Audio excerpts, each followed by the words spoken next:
Hi Booktube, it's Amy. We're about 40 degrees Celsius here in the nation's capital this afternoon. And believe it or not, this is actually a couple of degrees cooler compared to yesterday. I think we're currently sitting at 37 degrees Celsius with a humidex making it feel like 42.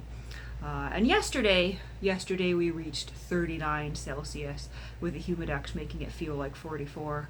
But I am not built for this weather. Give me the cold any day. I am just waiting for this heat wave to end. I've been running the air conditioner non-stop, which is why I'm filming at my desk in the bedroom rather than out on the sofa to try to minimize the background noise. I don't know if you're still going to hear it. I've turned off the dehumidifier in here, but because I'm farther away from that AC unit, I can see on the camera the moisture on my face because it's just hot and humid. The dehumidifier thankfully is keeping the humidity around 50%, but still that's higher than I would like. But I thought I would find a spot and sit here and film another reading from the Anatomy of Bibliomania by Holbrook Jackson. And we are at page 42 in a section titled Of Size and Convenience. So let us continue on with our reading of this fascinating book. Of Size and Convenience. According to Dr. Johnson, the best books for size are those that can be held in the hand and carried to the fireside, or to any other convenient place. Most who love books and use them lovingly are of the same opinion. Fie de gros livres, exclaims Jules Janin. Nous ne voulons plus que de petits formats qui marchent avec nous. A fig for big books. In angulo cum libello, a little book in a cozy corner.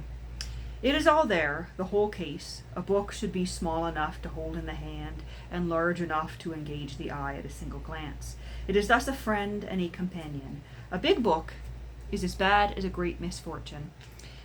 And although he may have referred to the size of the work itself rather than of its format, which is the subject of my present discourse, it is only another objection to the same end. A book should not only be appropriate in style and matter, but I say again, convenient in size. At the same time, not all book folk are of the same opinion. I detest a quarto, says Jane Austen, but Horace Walpole prefers quarto to octavo because a quarto lies free and open before one.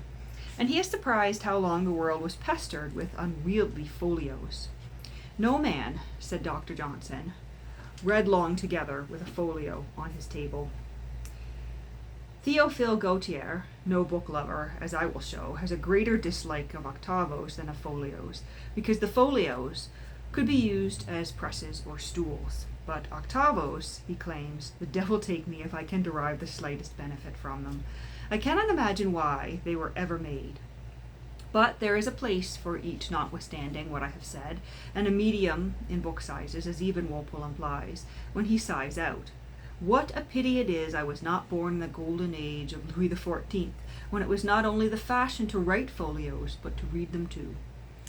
Edward Fitzgerald, a very fastidious bookman, preferred Shakespeare in folio, of which he had both the second and the third. One had need of a big book to remember him by, for, he laments, Shakespeare is lost to the theatre. Trevelyan records that Macaulay read Plato in a ponderous folio, 16 inches long by 10 broad, and weighing within half an ounce of 12 pounds. It was the edition of Marsilius's Ficinus of Frankfurt, 1602, and it contained nearly 1,400 closely printed pages of antique Greek type, bristling with those contractions which are a terror of the luxurious modern scholar. I myself have known and still know the delight of sprawling over an 18th century quarto or a small folio of Jacobean days, and even on occasion larger, as that great folio of 1604, which contains Philemon Holland's translation of Plutarch's Moralia, a goodly portly book, and a corpulent,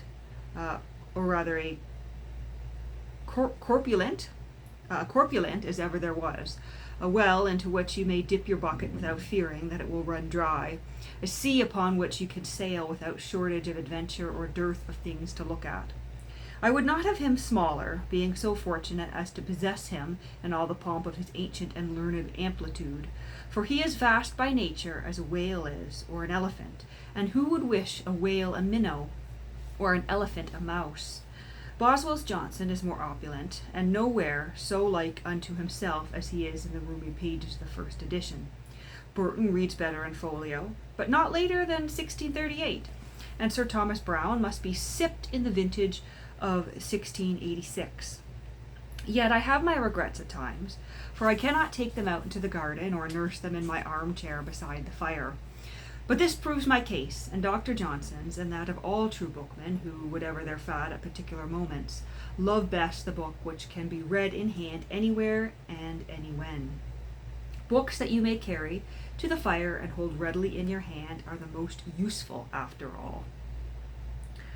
Of these extremes of big and little I will speak briefly, for they are few among the multitude of books, and so foreign to the purpose of reading, as to be perhaps the only veritable biblia a biblia. Nor need I expatiate against them, for they have had their day and passed into limbo by reason of those same laws of the survival of the fittest, which ordain the passing of fossildom, of the Dinotherium, and of the Ictosaurus. The two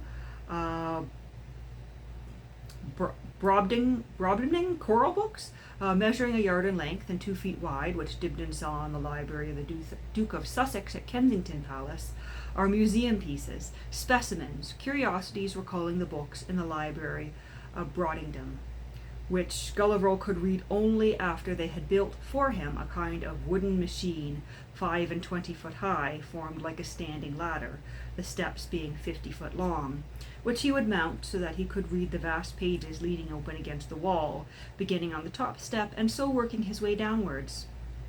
The nearest approach to that great work were those grand Aldines, enormous armfuls that require strong persons to handle, or those volumes which contain the Denon collection of illustrations, which repose in the Escurial on an elephant and lectern, weighing 6 tons and moving on a pivot. The volumes measure 6 feet in height and 4 in breadth. They are bound in the famous yellow leather of Cordova, and heavily clasped and clamped with brass. Elephant folio, which was once so popular for maps, engravings, and service books, will rarely be used again because of the discovery of more ingenious methods of dealing with such material.